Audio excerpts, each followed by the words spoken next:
When I did my Ghostbusters review, I recorded a segment talking about reboots in general, what I liked about certain ones and what I didn't like.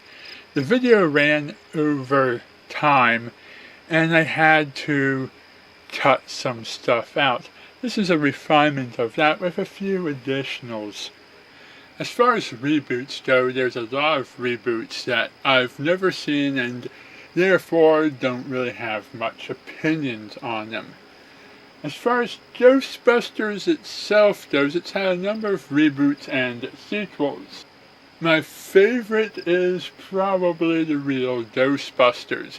It did a pretty good job of telling stories, but it did get pretty lame and ridiculous during the Slimer and the real Ghostbusters era towards the end of its run. As far as sequels go, the Ghostbusters video game is probably the best entry into the franchise.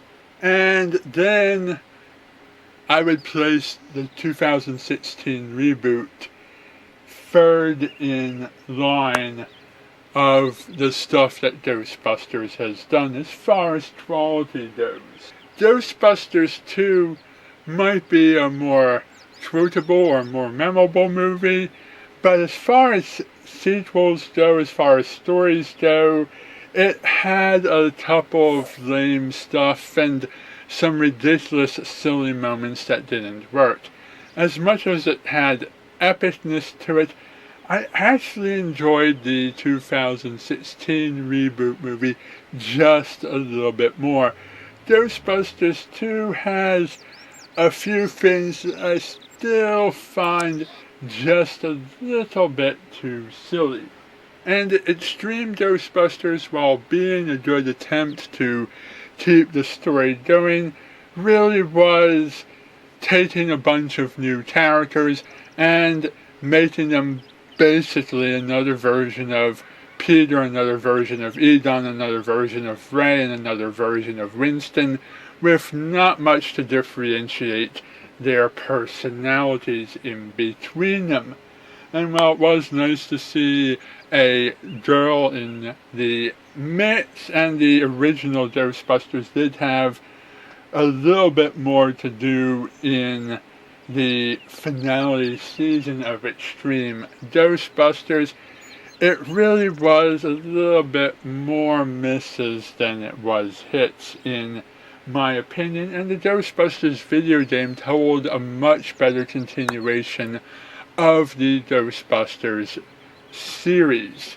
As far as reboots and sequels and spin-offs goes, if we compare Ghostbuster movies to what other movies did, I would say Star Wars Episode 7 did the best job of anything of continuing the story, bringing back the original cast, and introducing new characters.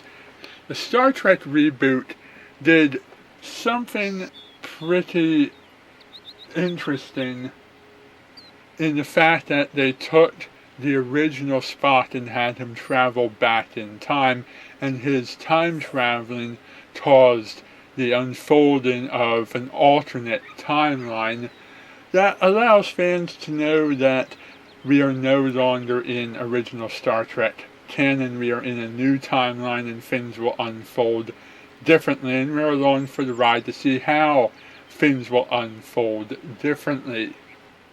The movie still incorporates Leonard Nimoy as Spock in a good way, and it does a decent job of passing the torch to this new timeline. But I liked Ghostbusters 2016 a little bit better than Star Trek Into Darkness. While Ghostbusters 2016 makes a lot of references to the original Ghostbusters, and these references for the most part fail, the references that Into Darkness did to the original Star Trek series failed even more, and perhaps the worst thing Into Darkness did was the line-for-line reenactment of the Spock dies scene from Wrath of Khan, only flipping Kirk as the one who dies instead of Spock being the one who dies. And then they immediately bring Kirk back to life with triple blood, and it really kind of ruins the whole Wrath of Khan thing. Oz the Great and Powerful was another reboot that I thought did a pretty good job. Despite the fact that a lot of people disagree with me, I enjoyed the subtle references to things we were familiar with from Wizard of Oz, like the Scarecrow, Tin Man, and Lion making very subtle background appearances.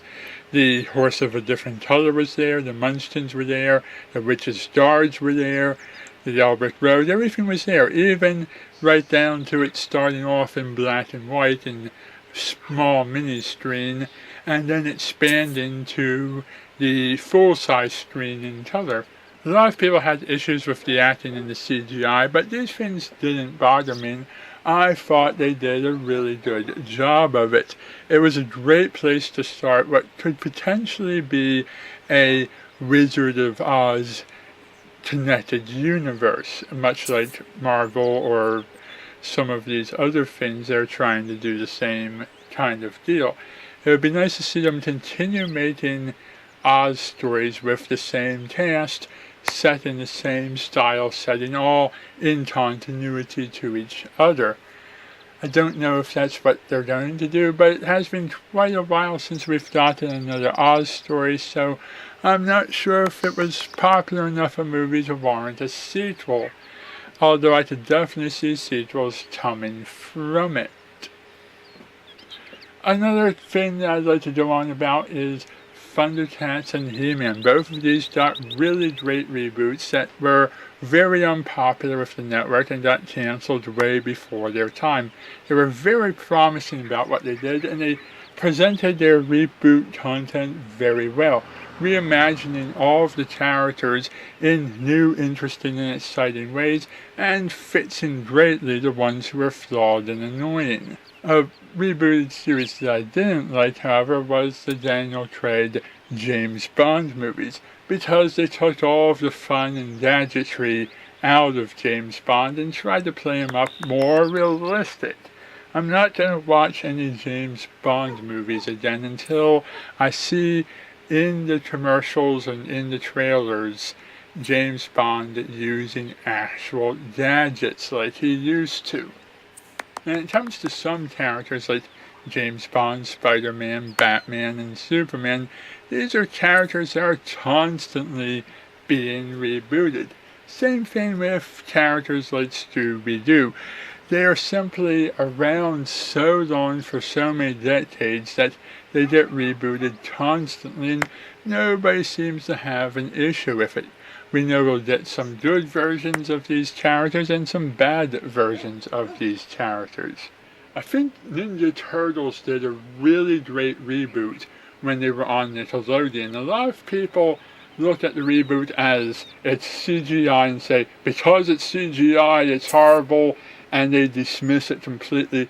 But they did a really wonderful job of reinventing each of the familiar characters and changing their backstories, but still giving us the same character and presenting them in new, interesting ways. Compare this to the 90s Ninja Turtles cartoon reboot, and you have a far less enjoyable story. It was trying to be too edgy, too realistic, and completely avoided all of that mutant stuff in favor of a focus that was more on aliens and time travel, and there just weren't any mutants in Teenage Mutant Ninja Turtles anymore. The new movies that came out with the whole Michael Bay deal might be visually weird, and even though I haven't seen them, I'm still going to rate them up here. I give Ninja Turtles extra points for finally including Bebop, Rocksteady, Baxter Stockman, Train, the Technodrome, and other stuff that fans of the series have wanted to see for several decades. This alone elevates it above a series that excludes these very same things. A Ninja Turtles movie or a Ninja Turtles series without Bebop, Rocksteady, Train, and Technodrome just isn't interesting to me, and it therefore loses points on my scale.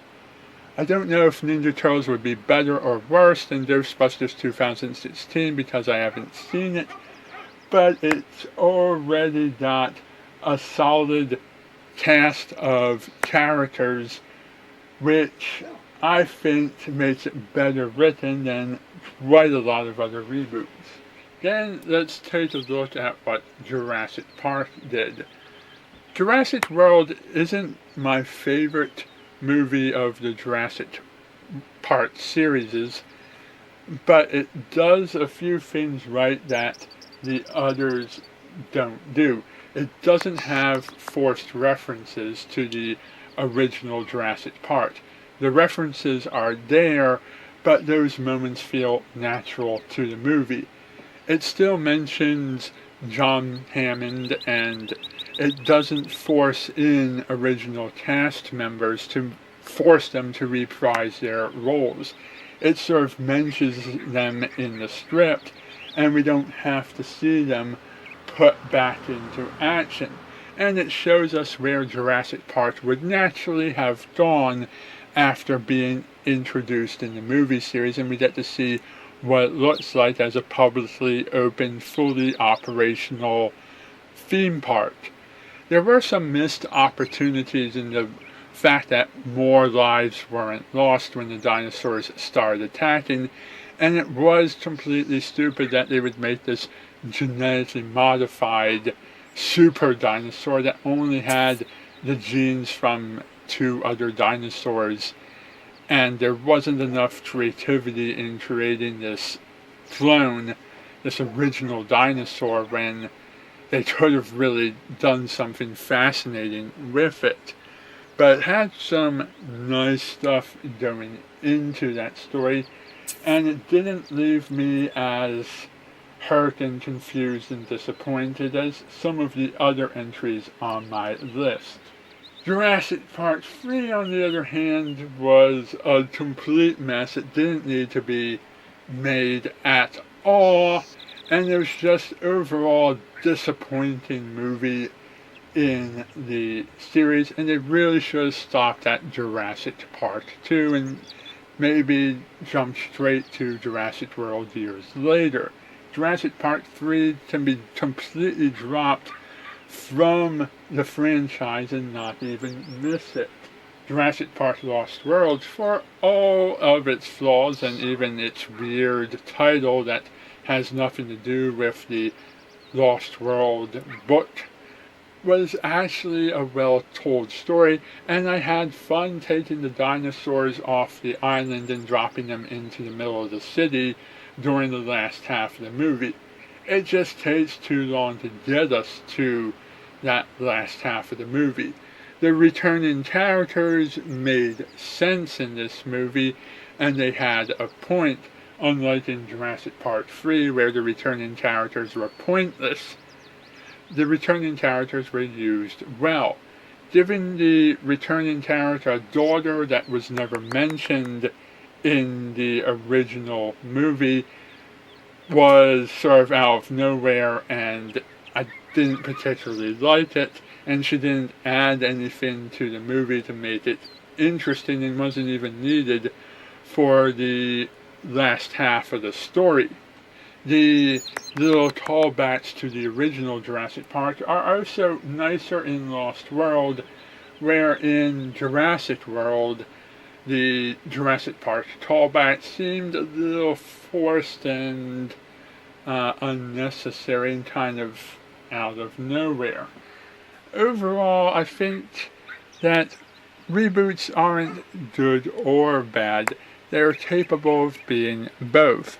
Some will be good, some will be bad, but just because you see all reboots as being bad is no reason to stay away from them. Let me know what you think in the comments section below. Thank you for watching, and good night.